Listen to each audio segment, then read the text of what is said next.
Alright, so I was doing some, I wanted to do some dust collection on my miter saw, and I've been doing a lot of looking up on the internet. Everyone's doing these big hoods over the back of their miter saw station, and it's like the worst producer of dust. So, and I need something to suck up the dust. It's just a pain. And I didn't want to do the hood. It's way too big for, especially for my station here. I don't have the room behind it to do that, and I don't really want to take up a lot of that valuable space with a giant box over the back of it. So I found some stuff online about what I did, and I'll show you. I'm not going to show you kind of the process of me doing it, because it was kind of like I did it and then tweaked it until it worked right. I did find a couple people online that were doing this method, and actually I think a lot of the new Dewalt stations are coming out with this, but in a smaller form, which probably works okay, better than nothing. But because I went to check it at the store and noticed that even from the model that I bought this year, which was new this year compared to the one that's there now, it has this additional kind of cone on the back, and I'll show you here what I did. So let me show you. So that's kind of what I put on here. This is like a metal shroud, flexible. Obviously, it's just like a tin shroud. It's a two-piece. It mounts up here with one screw that was there. I didn't want to alter my saw in any way, really. I didn't want to drill tap holes into the housing or anything. I wanted it removable. That way I could kind of tweak it or whatever in the future. So it's a two-piece. It's got a rivet here in the middle to kind of attach the two pieces together. And then on the other side, it comes all the way out to there. What you can't see is inside here, there's another screw that it attaches. So you kind of attach that screw, and then this kind of folds down to get to it. So basically this is kind of how it works. The saw will spin, and it shoots it almost in a straight line up through here. The new Dewalts that I've seen have almost like a fabric piece just like this coming from here, but it only sticks out to like here. It's, you know, the tip of my finger. It's maybe like a couple inches sticking out, which is all right. I mean, it's better than nothing. But I wanted it as far up the blade as I could get it safely. So when you come down here, I didn't want the, you know, this shroud to hit that. So I did that, and that works really well. I also wanted to plumb my vacuum to it, because the bag is useless. It's garbage. So what I did was, you can see around the back,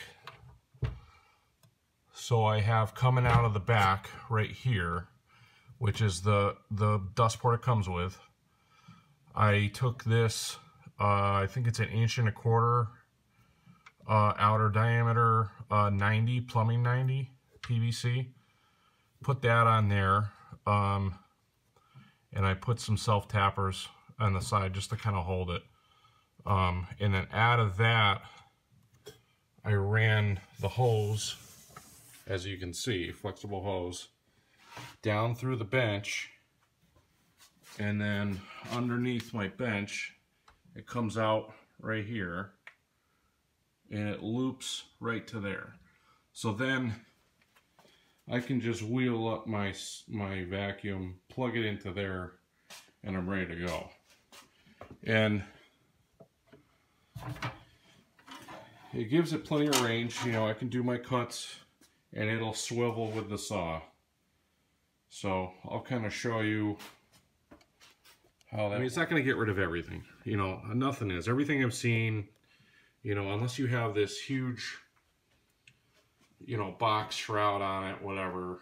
But, I mean, you can see, I don't have a ton of room. So, you know, it's not worth it. I'm not taking up valuable wall space like cabinets. I'm not doing that. So, you know, this works well. I'll cut a piece of wood on here, and you can kind of see. Let me get a good shot here. All right. So you'll see it'll kind of, it shoots right up through this port here. So let me hook the vacuum up to it.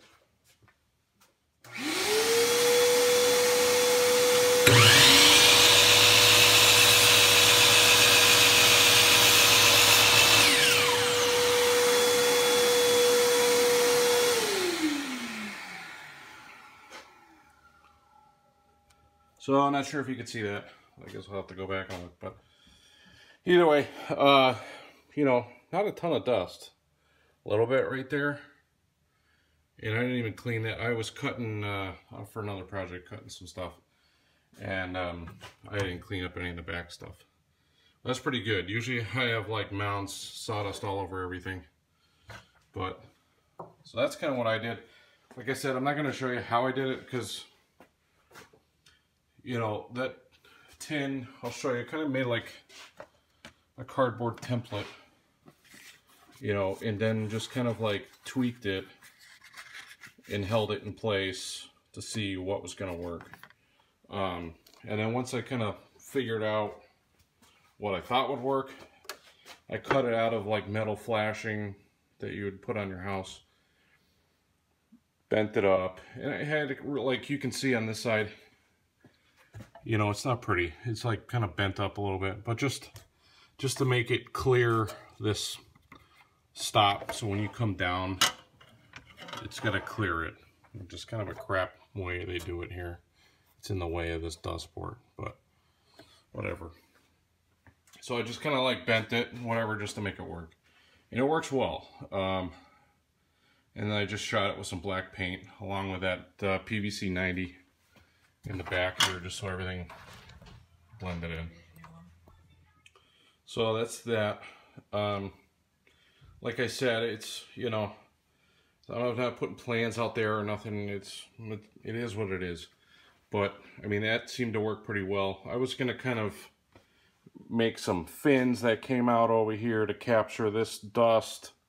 You know, it's not worth it. It just takes up way too much room. You know, and I saw one guy that kind of did this similar thing, but he was tapping holes into the, you know, up into the side of the saw. You know, I don't want to do that. I just bought the saw, and I'm not, you know, drilling holes into the cast. You know, it's gonna crack. So, and they really should be doing this from the, you know, from the factory, which I think they finally kind of got a clue. Every review on every miter saw ever made says, you know, bad, you know, sawdust collection, which is obvious. So maybe they saw some stuff and they're working on it, but you know, I tried to make it, you know, as best as I could. So, you know, that's that. All right, thanks for watching.